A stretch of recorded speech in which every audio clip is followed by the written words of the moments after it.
एक बार फिर स्वागत है मेरे बच्चों आपका सरल भौतिकी में।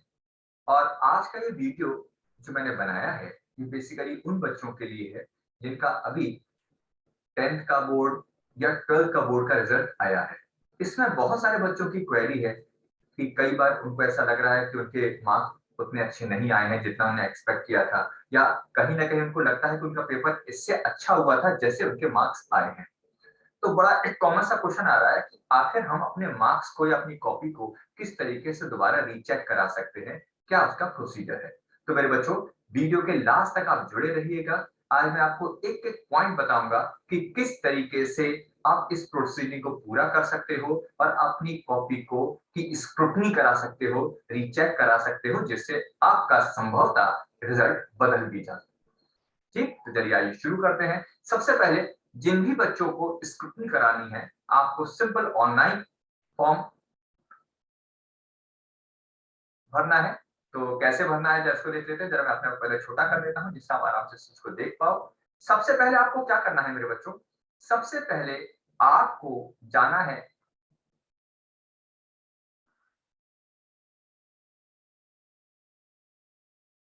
क्या, गूगल पर जाना है और क्या सर्च करना है। देखिए क्या लिखा हुआ है यहाँ पर, यूपी, ये देखिए, इसको देख लीजिए, upmsp.edu.in, ये आपको टाइप करना है। जैसे ही आप इसको गूगल पर जाकर इसको एंटर करोगे तो ये जो आपको सामने पेज दिख रहा है, इस तरह का पेज ओपन हो जाएगा। ठीक है। अच्छा, अब पेज ओपन होने के बाद फिर क्या करना है देखिए जरा। जब आप पेज ओपन हो जाएगा, ये इसका होम पेज है। यहां पर इसी को नीचे आएंगे, देखिए, और नीचे आ जाने पर ध्यान से देखिए, यहां पर आपके पास क्या आ गया, देखिए देखिए, यहां पर जब ये पेज पर आप पहुंचोगे तो ये देखिए, ये अपने पास एक ये वाला देखिए, देखा मैंने अंडरलाइन भी कर दिया। इसमें सबसे इंपॉर्टेंट बात, जो लोग बच्चे वीडियो देख रहे हैं, आपको ये ध्यान रखना है कि जो भी चीज मैं आपको आज बता रहा हूं उसकी लास्ट डेट जो मेंशन है यहाँ पर वो 12 जुलाई है, यानी बहुत ज्यादा टाइम अपने पास नहीं है।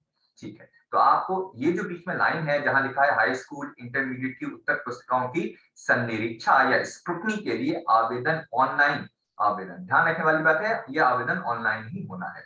तो आप क्या करोगे, इस पर जाकर क्लिक कर देना है। ठीक है, हालांकि मैंने फॉर्म पहले से ओपन कर दिए हैं, फिर भी इस पर मैं क्लिक कर देता हूं। अब आप जब क्लिक करेंगे तो देखिए आपके सामने लाइव इस तरह की एक विंडो ओपन हो जाएगी। ठीक है, इसमें सबसे पहली बात, यहाँ पर ये जो पहला हिस्सा आप देख रहे हो, मैं इसको मार्क करके दिखाता जाता हूं मेरे बच्चों, कि यहाँ पर ये जो आप हिस्सा देख रहे हैं ये वाला, इसको एक बार आप डाउनलोड करके मैं आपको दिखा देता हूं कि एक्चुअल में क्या क्या नोटिफिकेशन है और क्या चीज आपका ध्यान रखना है। तो जल्दी से इसको एक बार ओपन कर देता हूं मैं, जिससे आप इसको समझ लीजिए।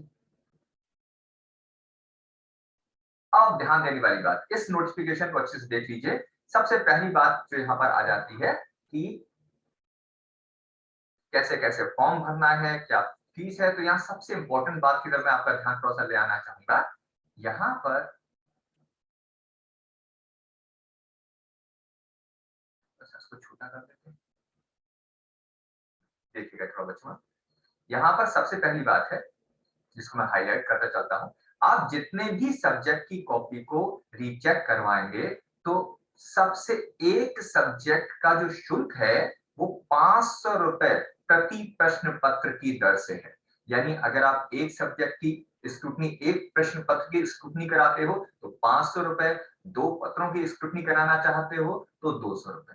ठीक है, ये तो प्राइस वाली बात मेरे ख्याल से यहाँ समझ में आ चुकी होगी आपको।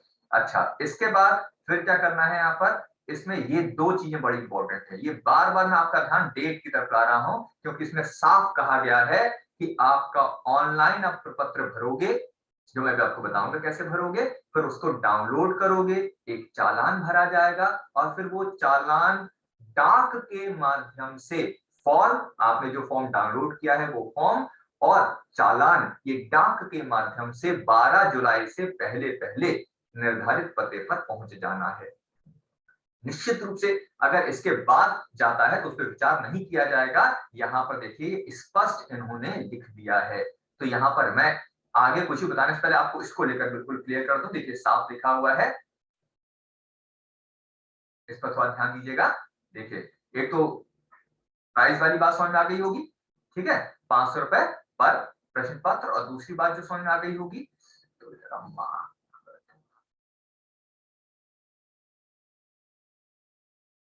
देखिए दूसरी बात यहाँ साफ लिखा हुआ है। देखिए ऑनलाइन भरे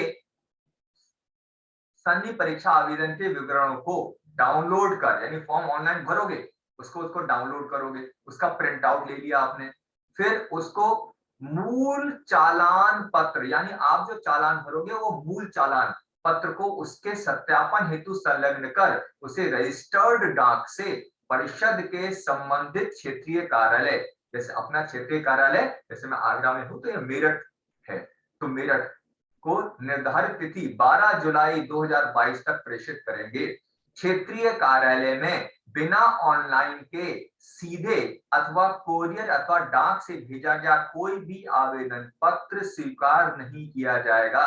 इसका मतलब अगर आपने ऑनलाइन फॉर्म नहीं भरा है, सीधे ही उसको ऑफलाइन भरा है, तो उस पर विचार नहीं किया जाएगा।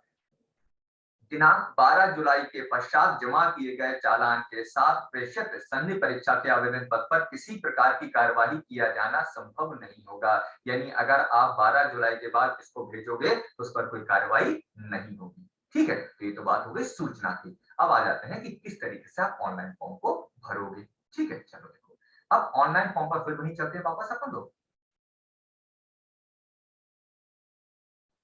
तो हम लोग यहाँ से पहुंचे थे, ठीक है, यहाँ से कहाँ पहुंच गए थे अपन लोग, अगर ध्यान हो, यहाँ से पहुंच गए थे इस पर, और आपको मैंने ये नोटिफिकेशन दिखा दिए थे। अब क्या करना है देखिए, अब यहाँ पर दूसरी बात समझना चाहिए। अब अगर आप ये जो वीडियो देख रहे हैं, अगर ये कोई हाई स्कूल में पढ़ने वाले छात्र ने हाई स्कूल की परीक्षा दी थी, तो वो यहाँ पर इसको क्लिक करेंगे, ठीक है। और अगर वो इंटरमीडिएट के छात्र हैं तो यहाँ पर क्लिक करेंगे। अच्छा, मैं क्लिक इसलिए नहीं कर रहा हूं क्योंकि इसके बाद फिर पेज को हम वापस नहीं ला सकते। तो जब आप इसको क्लिक करोगे तो इसलिए वीडियो के लास्ट में क्लिक करके बताऊंगा कैसा फॉर्मेट खुलेगा, ठीक है। तो जब इसको आप क्लिक करोगे मेरे बच्चों, तो क्लिक करने पर यहाँ पर दो चीजें आपसे मांगी जाएंगी, ठीक है। तो चलो एक काम देख ही लेते हैं। मैं इंटरमीडिएट वाले बच्चों के लिए इसको ओपन करता हूँ। देखो मैंने इसको क्लिक किया, अब देखो आपके सामने आ गया। क्लिक करने पर क्या क्या आ गया, आप दो चीजें बिल्कुल साफ देख पा रहे हो। यहाँ पर क्या क्या फिल कर देना है, यहाँ पर दो चीजें हैं। देखिए ये लिखा है परीक्षार्थी का अनुक्रमांक, तो यहाँ पर जो भी 10 डिजिट का आपका अनुक्रमांक है वो यहाँ पर आप फिल कर दोगे, ठीक है। उसके बाद सेंटर कोड, सेंटर कोड क्या होता है, सेंटर कोड भी जो भी आपका एग्जामिनेशन का सेंटर पड़ा होगा वो सेंटर कोड भर देना है आपको, ठीक है। आपके ये कहाँ मिलेगा आपको सेंटर कोड अनुक्रमांक, ये दोनों चीजें लिखी होती हैं आपके प्रवेश पत्र पर, वहां से इसको यहाँ फिल कर देना है, ठीक है। और इसको गेट डेटा, इसको क्लिक करेंगे। अच्छा, अब जब इसको क्लिक करेंगे तो आपका पूरा डेटा ओपन हो जाएगा, ठीक है। इसका मतलब क्या हो जाएगा, यहाँ पर आपका आवेदन शुरू हो गया, तो ये काम कर लेना है, ठीक है। अच्छा, यहाँ से वापस आ जाते हैं तो अब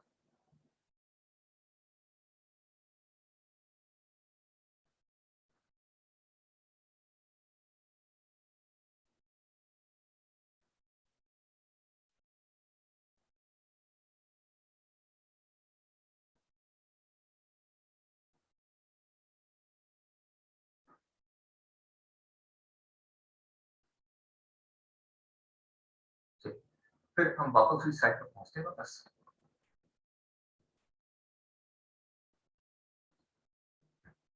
तो मैंने बताया ना जैसे हमको फिर वापस वहीं आना पड़ेगा, तो एक बार फिर वहीं वापस आ जाते हैं पर। तो यहाँ पर ये तो क्लियर हो गया आवेदन कैसे करना था। फिर उसी पेज पर वापस आता हूँ। तो यहाँ क्या क्या देखो मैंने आपको सिखा दिया। सबसे पहले यहाँ पर हमने सूचनाएं पढ़ ली, यहाँ पर क्लियर हो गया हाई स्कूल में है, हाई स्कूल, इंटरमीडिएट में इंटरमीडिएट, आप अपना अनुक्रमांक और सेंटर जब नंबर डालोगे तो अपने आप ही लॉग इन हो गया। अच्छा, अब यहाँ पर दूसरी इंपॉर्टेंट चीज आती है। देखो ये जो आप देख रहे हो नोट, ट्रेजरी चालान फॉर्म डाउनलोड करें, तो यहाँ से आपको फॉर्म डाउनलोड कर लेना है। ये फॉर्म डाउनलोड हो गया। अच्छा, जब आप ये फॉर्म डाउनलोड करोगे तो इस फॉर्म को डाउनलोड करने पर क्या है, देखो जब एक फॉर्म डाउनलोड करोगे आप, तो इस तरह का फॉर्म डाउनलोड हो जाएगा। आपके सामने फॉर्म है बच्चों। इसको क्या करना, किसी भी, हालांकि बहुत टिपिकल फॉर्म नहीं, फिर भी मैं चाहूंगा कि आप अपने स्कूल से संबंधित या स्कूल में जाकर इस फॉर्म को भर लें। देखिए, बैंक का नाम, बैंक का आईएफएससी कोड, जिस व्यक्ति पर नाम अधिक आवश्यक हो या संस्था के नाम की धनराशि जमा की जा रही हो उसका नाम वो पता। तो यहाँ पर ये स्कूल के कार्यालय में ही जमा कर दीजिएगा इसमें, जिससे इसमें कुछ गलत ना हो। ठीक है, बाकी क्लियर है। देखिए यहाँ पर सारे कोड वगैरह वैसे भरे जाएंगे, तो ये बेटर है कि आप अपने स्कूल में इसको, हालांकि मैं कोशिश करूंगा कि जल्दी ही एक भरा हुआ चालान फॉर्म भी आपको प्रोवाइड कराऊं, जिससे कि ये चीजें बहुत अच्छे से आपको और समझ में आ जाए। तो आपको एक चालान फॉर्म भर लेना है, ठीक है, कंप्लीट लास्ट तक का फॉर्म है। तो कुल मिलाकर प्रोसीडिंग में ज्यादा टिपिकल प्रोसीडिंग नहीं है।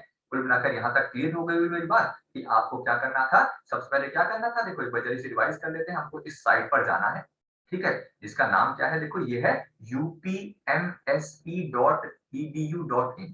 जैसे इस साइट पर जाओगे तो इस तरह का क्या हो जाएगा, इस तरह का एक फॉर्म खुल जाएगा। ध्यान देने वाली बात ये है कि शुरू में फॉर्म ऐसा दिखेगा, आप देखोगे यहाँ तो कुछ है ही नहीं, ऐसा नहीं है। इसको थोड़ा नीचे की तरफ आना, नीचे तरफ आओगे तो इसको क्लिक करना है आपको। जब इसको क्लिक करेंगे तो क्लिक करने के बाद क्या हो जाएगा, इस तरह का एक फॉर्मेट खुलेगा। फॉर्मेट खुलने पर अगर आप हाई स्कूल में हो तो हाई स्कूल, इंटर में हो तो इंटर, जिसके भी आपने बोर्ड एग्जाम दिए हो, जिस भी कक्षा का स्क्रूटनी कराना चाहते हो वो यहाँ पर क्लिक कर दोगे। क्लिक करने पर आपसे दो चीजें मांगेगा, जैसा कि मैंने आपको लास्ट में बताया था, वो आपको फिल करके आगे प्रोसीड करना है। और फर्दर ये ट्रेजरी का फॉर्म डाउनलोड कर लेना है। ऑनलाइन आवेदन करने के बाद पूरा फॉर्म फिल करोगे आप, उसके बाद क्या हो जाएगा, उसके बाद ट्रेजरी का फॉर्म ये सब डाउनलोड करने के बाद, अच्छे तरह से भरने के बाद फिर क्या करना है, आपको इसको सबमिट करा देना है। सबसे इंपॉर्टेंट बात जो आज की बात ध्यान रखना है वो क्या याद रखना है, वो याद रखना है 12 जुलाई से पहले ये आपको, ये 12 जुलाई से पहले भरना नहीं है, ध्यान से ना,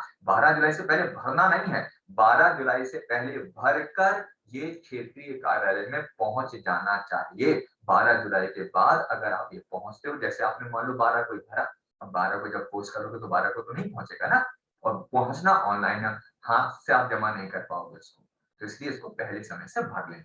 और इसके बाद अगर इसमें अभी भी अगर आपको कोई डाउट रह जाए तो आप कमेंट करके बताइएगा, ठीक है। अगर आपने चैनल को सब्सक्राइब नहीं किया है तो सब्सक्राइब कर दीजिएगा, और बाद में देखें, कोशिश करेंगे कि इसमें और अगर कोई समस्या आती है तो उसका भी निदान किया जाए। तो मेरे बच्चों आज के लिए इतना ही, धन्यवाद।